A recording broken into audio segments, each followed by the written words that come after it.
Yes, hello mga boss idol.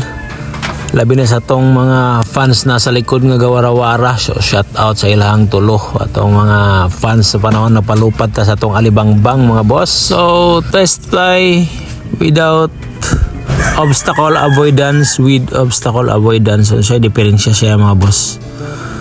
So sama ni naka obstacle avoidance siya is masultin ako sa inyo safe gid ang inyong Alibangbang.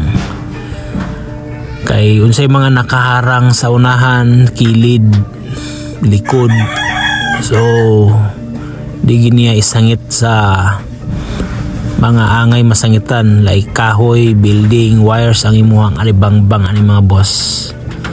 Pero sakto nga elevation pod nga dadon po kaniya nga layo siya sa kasangitan ang imuhang Alibangbang. Safety o sure yun labi na kung malubat ang imuhang Alibangbang, sigurado umuli na siya automatic return to home nga base kung asa ka nagpa start o take off. Wagid siya mo sangit ani mga boss, bulanding siya nga wagid kasangitan ani siya ka safety. And sa paglupad nimo ani without obstacle avoidance o inani siya ang senaryo. So second fly take off na to. So ano siya kay smooth mga boss idol Kaya nimo siya ipalusot-lusot kung asa man nga mga gusto nimo siya iagi. Smooth kay siya padaganon. So di na siya mo stop ball kung asa nimo gusto siya ipaagi. Pero unsafe gid kay siya. Kay wa may obstacle avoidance, ikaw lang kay mo talinis mo pahait si mong mata kung sigurado gid nga wa gyud mabangga. So kabalo ka mo tanaw sa camera sa pareani 2 meters lang diferensya gikan sa mga kahoy. So kaya nimo gamit palupad nga way obstacle avoidance. So ano siya kay smooth labi makahoy ang lugar, may building pa. So ano siya kay smooth pero di ko ka-sure, kasiguro sa imo nga di nimo makita ang drone labi naglayo na nimo ipaabot.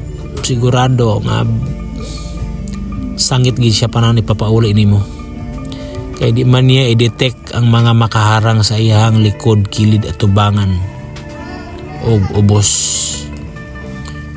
So di siya mo staff siya mga boss para ni kahoy na so largo lang ni para ganina nga staff siya niya kana 1 meter lang ni pa siya na mga boss. Sana obstacle avoidance layo ra ang diferensya kaniyo mubo ra kaya na siya mga boss. Dikit lang na siya sa side sa kahoy. Muna nga video lang na ako sa mga nag-comment o nangutana sa ako personal sa messenger. So muna siya diferensya sa S155 Pro.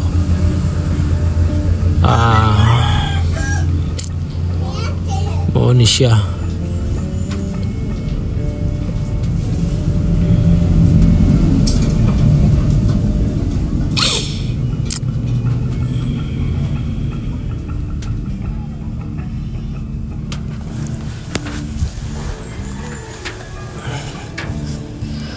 Once na malubat po niyang imuhang aircraft ani kaning gaignon ako Alibangbang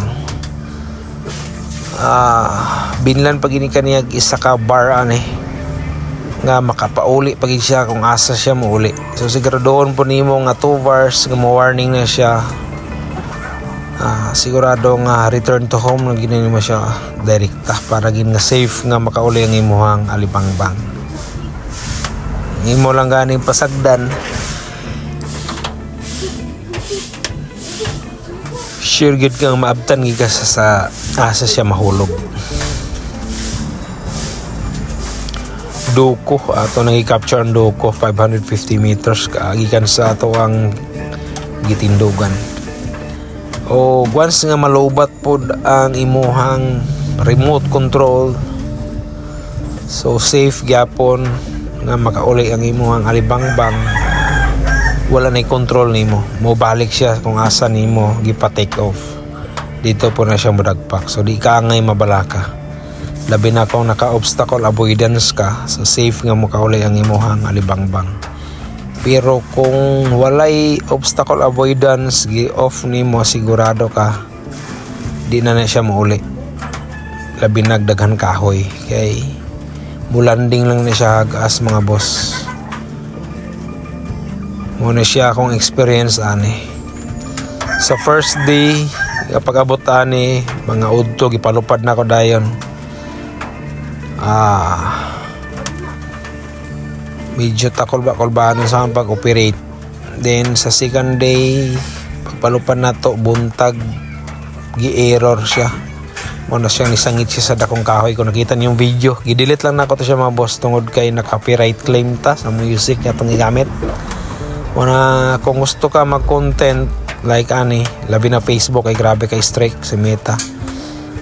Sure gini mo nga ang imuhang music background balag sumo na paminahon sa tao. Pero walay music nga copyright. Mo na gamita.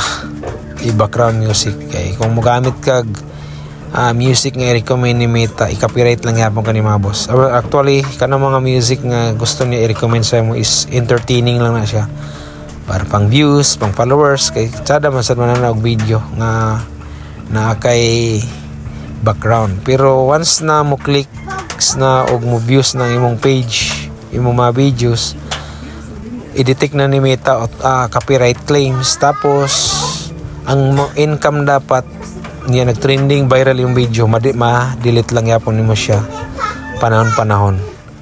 Kay mahimot siyang cause of violation. Muna nga di lang gid dapat ka i-share ka mag-content ay lang gid paggamit og mga music nga mga known, labi nag mga trending video, music video, sigurado copyright ka mga boss. Umay mo voice over, balag di ka di mga imong voice over o kagaya na itong mga gipa-upload videos sa mani nga na mga music personal na to sa gamit kay Sir Ato Mariano sa Earth Music. So yan yung original nga original place niya. Muna shout out kay Sir Ato, salamat kayo. Nakuha nato ning video, recorded nato ato ang panahon sa Abril sa Music Kalawaig, dire gyapon sakop sa Balaon. Music Kalawaig Full Moon Festival nila. Dito nato ni nakuha. Muna gi-save nato ni nga ayos kayo. So hapit na matapos itong video. Sa mga wala pa nakapollow sa Wawa 2.0, pa-support, follow naman dyan mga boss idol, pa-likes and share sa itong mga video kung ganahan mo. Pero kung di mo ganahan, so wala problema na to. Ganahan lang para soon nga mo-grow na eksakto, di lang kay mo lang to atong pag-ibawis kundi dagan-dagan pa. So kung tungod ninyo nakapa-views ta mo nang mo share po ta. Muna salamat.